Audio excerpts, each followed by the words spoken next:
कोई भी कल्पना नहीं कर सकता था कि एक साधारण सा दूध का डिब्बा जेल से भागने का सबसे बड़ा हथियार बन जाएगा। जैसे ही वह रे के हाथ लगा, लेकिन जैसे ही रे ने उस डिब्बे को फाड़ा, उसमें से एक पतली चमकदार प्लास्टिक शीट बाहर निकली। मौका देखते ही उसने उस शीट को जेल के गेट के पासवर्ड लॉक पर सावधानी से चिपका दिया। जब गार्ड ने पासवर्ड टाइप किया तो उसके फिंगरप्रिंट्स साफ साफ उस शीट पर छप गए। एलिमिनेशन मेथड का इस्तेमाल करते हुए रे ने जल्दी ही सही पासवर्ड कॉम्बिनेशन पता लगा लिया, लेकिन असली चुनौती अभी बाकी थी। अपने हाथ को गेट के बाहर कैसे पहुंचाया जाए।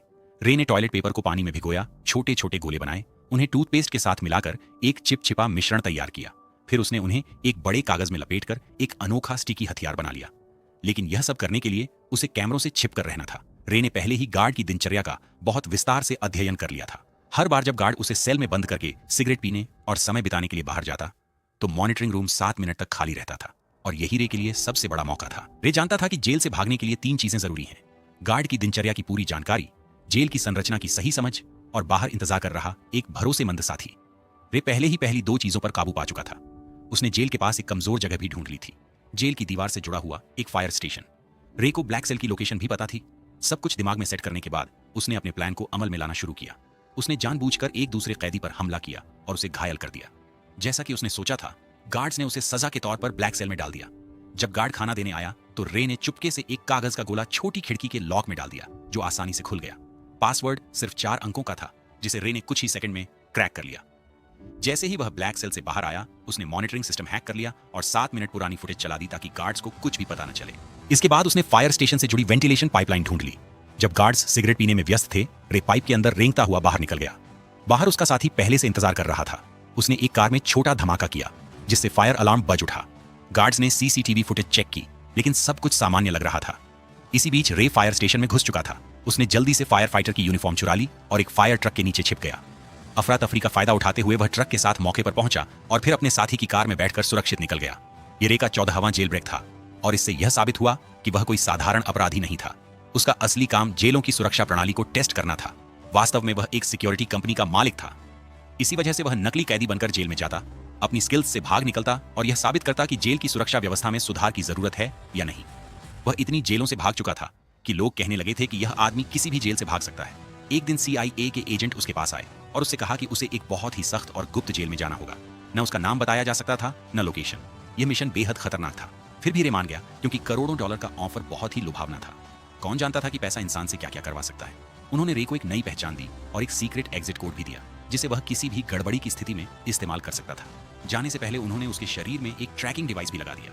जल्द ही वह दिन आ गया जब उसे जानबूझकर गिरफ्तार होना था, लेकिन अचानक कुछ लोगों ने उसका अपहरण कर लिया। उसे बिजली के झटके दिए, उसके हाथ से ट्रैकिंग डिवाइस निकाल दिया, उसे इंजेक्शन दिया और उसे बेहोश कर दिया। जब उसकी आंखें खुली तो उसने खुद को एक अजीब जेल में पाया, जहां हर कमरा कांच का बना था और हर जगह कैमरे लगे हुए थे। उसके आसपास के सभी कैदी भी 24 घंटे निगरानी में थे। यह जेल पूरी तरह हवा में लटकी हुई थी, इसलिए कोई भी कैदी जमीन खोदकर भागने के बारे में सोच भी नहीं सकता था। ये देखकर रे तुरंत समझ गया कि वह बहुत बुरी स्थिति में है। जितनी जल्दी हो सके बाहर निकलने के लिए उसने जेलर को अपना सीक्रेट कोड बताया, लेकिन जेलर एक टेढ़े दिमाग वाला इंसान निकला। उसने कहा कि ऐसा कोई कोड नहीं है और बिना सुने रे को फिर से बंद कर दिया। यहां हमें पता चलता है कि जेलर किसी ऐसे व्यक्ति के साथ मिला हुआ था जो रे का दुश्मन था। थोड़ी देर बाद उसने देखा कि यहाँ के गार्ड्स पूरी तरह हथियारों से लैस थे, उनके चेहरे पर काले मास्क थे और उनकी संख्या कैदियों से कहीं ज्यादा थी। जब उनका मन करता वे किसी को भी मारते पीटते या खत्म कर देते थे। वहां एक डरावना टॉर्चर रूम भी था, जहां अंदर जाते ही तेज रोशनी आंखों को अंधा कर देती थी और तापमान बहुत ज्यादा होता था। दर्द के बावजूद ने पूरे कमरे को ध्यान से जांचना शुरू किया। जांच करते समय उसकी नजर फर्श पर लगी एक स्टील प्लेट में लगे कील पर पड़ी। उसी समय उसके दिमाग में एक आइडिया आया। बाहर आकर उसने प्लान बनाना शुरू किया। अब जेल से बाहर निकलने के लिए उसे किसी की मदद की सख्त जरूरत थी। जैसे ही उसने संपर्क बनाना शुरू किया, टायसन नाम का एक आदमी उससे दोस्ती करने आया। उसकी आंखों में एक अलग ही चमक थी। उसने सीधे पूछा, तुम्हें क्या चाहिए? रे ने कुछ नहीं छिपाया और सीधे कहा, मुझे एक चमकदार लोहे की शीट चाहिए जो रोशनी को रिफ्लेक्ट कर सके। अगर तुम इसे मेरे लिए लाओगे तो तुम भी मेरे साथ इस जेल से बाहर निकल सकते हो। टायसन मान गया। इसके बाद वह सीधे जेलर के पास गया और उसे अपमानित करने लगा। टेढ़े दिमाग वाला जेलर गुस्सा हो गया और उसे वाटर टॉर्चर देने लगा, लेकिन इसी दौरान टायसन ने चालाकी से कमरे का ड्रेन कवर निकाल लिया। बहुत मार खाने के बाद उसने वह ड्रेन कवर रे को दे दिया। रे ने सोचा, वाह, यह आदमी काफी समझदार है। टायसन से प्रभावित होकर उसने अपनी असली पहचान बता दी, मैं एक जेल ब्रेकर हूं। इसके साथ ही उसने अपना विश्लेषण भी साझा किया कि इस जेल की संरचना वर्टिकल है, यानी यह जेल जमीन के नीचे बनी हुई है। दरअसल जब रे टॉर्चर रूम में था तब उसने जमीन के नीचे से पानी की आवाज सुनी थी, जिससे यह अंदाजा लगाया कि वहां पानी की पाइपलाइन हो सकती है जो उन्हें भागने का रास्ता दे सकती है। इसके बाद टायसन ने जानबूझकर जेल के गैंग मार्को ब्रदर्स से झगड़ा कर लिया। इसी बीच रे ने अपनी हथेली में ब्रेड का एक टुकड़ा छिपा लिया। फिर जैसे ही प्लान के मुताबिक जेल में दंगा हुआ, दोनों को टॉर्चर रूम में डाल दिया गया। वहां पहुंचते ही रे ने तुरंत ड्रेन कवर निकाला और उसकी चमक से कीलों पर रोशनी फोकस की। ज्यादा तापमान की वजह से कीलें पिघलने लगीं और एक एक करके बाहर आने लगी। कुछ ही सेकंड में उसने सभी कीलें निकाल दी। फिर उसने गीली ब्रेड का एक टुकड़ा अपने मुंह में रखा और टायसन को गार्ड का ध्यान भटकाने का इशारा किया। इसके बाद टायसन ने अपना काम शुरू किया और जेलर का ध्यान अपनी ओर खींच लिया। इसी बीच रे ने जल्दी से गीली ब्रेड सीसीटीवी कैमरे पर चिपका दी ताकि अंदर की फुटेज दिखाई न दे। फिर वह फर्श के नीचे उतर गया और पाइपलाइन में आगे बढ़ने लगा, लेकिन दुर्भाग्यवश रास्ते में उसने एक तार तोड़ दिया जिससे पानी बाहर निकलने लगा। आखिरकार जब वह ऊपर पहुंचा तो उसके पैरों के नीचे से जमीन खिसक गई, क्योंकि यह जेल जमीन के नीचे नहीं बल्कि समुद्र के बीच एक विशाल जहाज पर बनी हुई थी। वहां से भागना लगभग नामुमकिन लग रहा था। इसी बीच पानी लीक होकर जेल में भरने लगा, जिसके कारण टॉर्चर रूम के कैदी बाहर निकल आए। किस्मत से रे गार्ड्स की नजरों से बच गया और समय रहते वापस आ गया। लेकिन दूसरी तरफ एक नई समस्या उसका इंतजार कर रही थी। दरअसल जेलर को फर्श पर पड़ी कीलें मिल गईं और वह समझ गया कि रे ने जेल से भागने की कोशिश की है। इसके बाद उसने तुरंत एक आदमी को फोन किया और यह राज खुल गया कि इस जेल में रे को बंद करवाने वाला म्यूजिक उसका खुद का बिजनेस पार्टनर लेस्टर था, जिसने कंपनी के लालच में यह साजिश रची थी। अगले दिन किसी को नहीं पता था कि रे पर टॉर्चर का बादल छाने वाला है। जब भी वह सोने की कोशिश करता, गार्ड्स उसे जगाकर बुरी तरह पीटते थे। कई दिन इसी तरह बीत गए। वह पूरा दिन बेहोशी और थकान में बिताता। आखिरकार उसकी हालत देखकर गार्ड्स उसे हर दिन मेडिकल रूम ले जाने लगे। इतने घाव, इतनी दर्दनाक यादें, इतनी टूटी हुई उम्मीदें, फिर भी वह अपनी लड़ाई लड़ता रहा। डॉक्टर भी उसे देखकर हैरान रह गया। कुछ दिनों बाद टॉर्चर बंद हो गया और उसने फिर से प्लान बनाना शुरू कर दिया। दरअसल खाने के बहाने उसने टेबल के नीचे एक दिशा खोजने वाला उपकरण बनाना शुरू कर दिया। इस दौरान उसने मार्को के साथ टीम बनाई और उसे अपने प्लान में शामिल कर लिया। इसके बाद तीनों ने मिलकर एक मजबूत योजना बनाई। योजना के अनुसार मार्को ने जेलर से झूठ कहा, मेरे पास एक गुप्त जानकारी है जो मुझे डेस्क तक पहुंचानी है। यह सुनकर जेलर ने उसे डेस्क तक जाने की अनुमति दे दी। वहां पहुंचते ही मार्को ने दिशा मापक से माप लेना शुरू कर दिया, लेकिन यह रे के लिए पर्याप्त नहीं था। उसने ध्यान दिया कि फ्लश करते समय पानी घड़ी की दिशा के उल्टा घूम रहा है।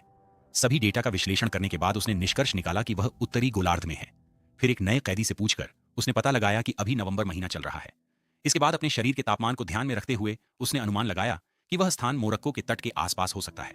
इतनी मेहनत के बाद उन्होंने आखिरकार सही लोकेशन पता कर ली, लेकिन लोकेशन जानने के बाद भी सवाल यही था, अब बाहर कैसे निकले। तभी टायसन ने कहा, अगर हम किसी तरह बाहर अपने लोगों को संदेश भेज दें तो हमें यहां से निकलने से कोई नहीं रोक सकता। यह सुनकर रे को लगा कि जेल का डॉक्टर उसकी मदद कर सकता है। इसके बाद उन्होंने एक योजना बनाई जिसके तहत टायसन ने जानबूझकर रे पर हमला किया ताकि उसे डॉक्टर के पास भेजा जा सके। कई दिनों तक रे बीमार होने का नाटक करता रहा और रोज डॉक्टर के पास जाता रहा। डॉक्टर भी रे का दर्द सह नहीं पाया और उसकी मदद करने के लिए तैयार हो गया। असल में वह खुद भी यहाँ आजीवन सजा काट रहा था। उसने वादा किया कि वह रे की मदद करेगा और उसे उसके परिवार से मिलवाएगा। इसके बाद उसने चुपके से रे का संदेश टायसन के लोगों तक पहुंचा दिया। सब कुछ तैयार हो चुका था। फिर रात में जेलर ने देखा कि रे दीवार पर कुछ टैप कर रहा है। दरअसल वह मोर्स कोड था और जब जेलर ने उसे डिकोड किया तो उसमें लिखा था, कल सुबह ब्लॉक सी में दंगा होगा जहां से ये लोग भागने वाले हैं। यह देखकर जेलर घबरा गया।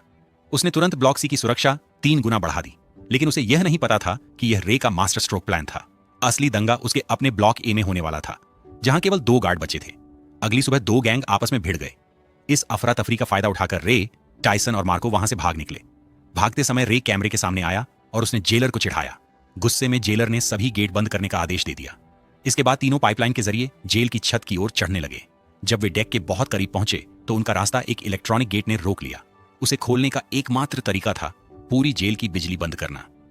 यह एक जोखिम भरा काम था जिससे वे दोबारा पकड़े भी जा सकते थे।